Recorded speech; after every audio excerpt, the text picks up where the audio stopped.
Assalamualaikum everyone. How are you?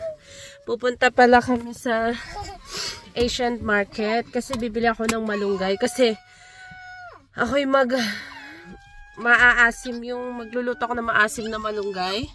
Ano nga yun? Basta yun asiman na malunggay na may isda. Ayan ang aking mga anak. You want to play with me? Sakib is a pet. You want to play with me? Sakib is a pet. You want to play with me? Sakib is a pet. Buksan natin para masyadong maliwanag. Sakib is a pet. You want to play with me? Sakib is a pet. Yung anak ko napakaingay.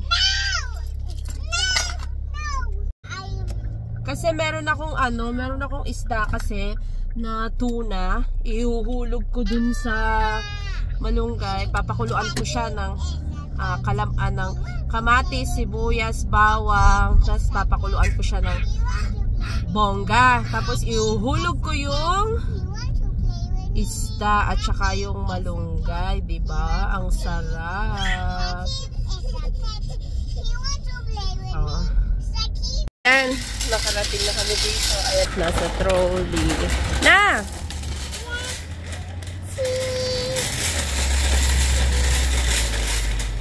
Ayan si Adidi! Adi! Adi!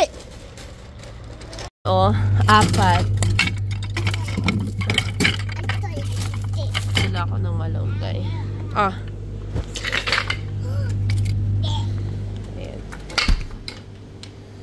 Balik na rin kami kasi yun lang naman ang sadya ko, hindi kami nagtatagal dito.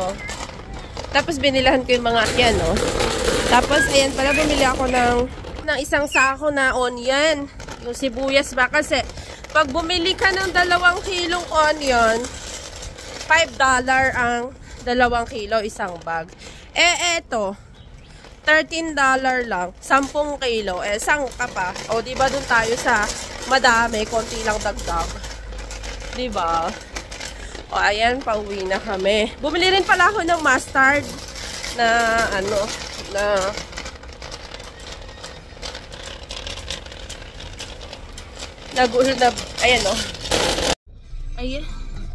Ayan, sobrang init. Sarado natin to. Sobrang init niya.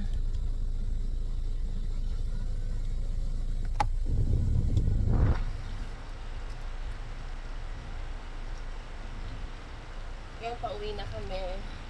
Alam niyo ba, masakit yung ulo ko ngayon. Siguro kasi parating na yung bisita ko. Kaya ako'y masama yung pakiramdam ko. Pero kailangan kong kumilos kasi wala namang ibang kikilos at wala namang ibang bibili kundi ako lang. O, diba?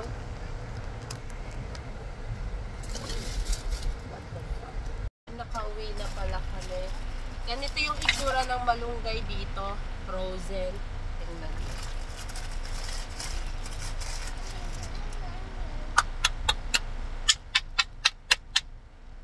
Frozen. O, diba? Kasi ang malunggay dito sa Melbourne, hindi nabubuhay. Nabubuhay lang siya tuwing summer. Pero kadalasan talaga hindi siya nabubuhay. Tsaga na lang. Gusto mo tumira sa abroad, diba? Tingnan nyo, 10 kilo siya, oo. Diba? Mura pati siya.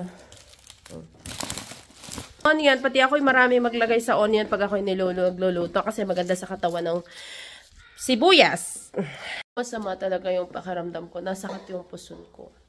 Pero wala talaga akong magagawa. Kailangan ko talaga kumilos.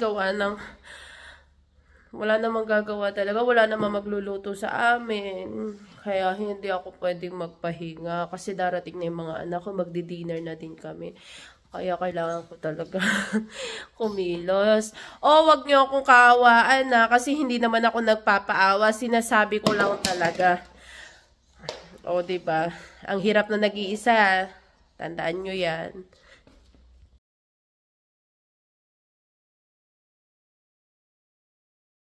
Ayan pala, nagpakulo na ako ng mainit na tubig. Ayan, bawang, sibuyas, kamatis, nilagay ko na dyan. Pinakuluan ko na din. At tapos, nilagyan ko yan ng, ayan na yung isda na tuna. Tapos, ayan, pinakuluan ko siya talaga ng gusto. 3 days pala yung ulam namin, ha? 3 days. 3 araw yan. At tapos, ayan na yung malunggay na frozen. Nilagay ko na rin dyan. Dyan na siya matunaw, diba? O, ayan, ang sarap. Yan ang ulam namin laga ng mga bata. Ayan pala yung ano, ano ba yan? Yung ginisa mix na, ay hindi pala ginisa mix yan.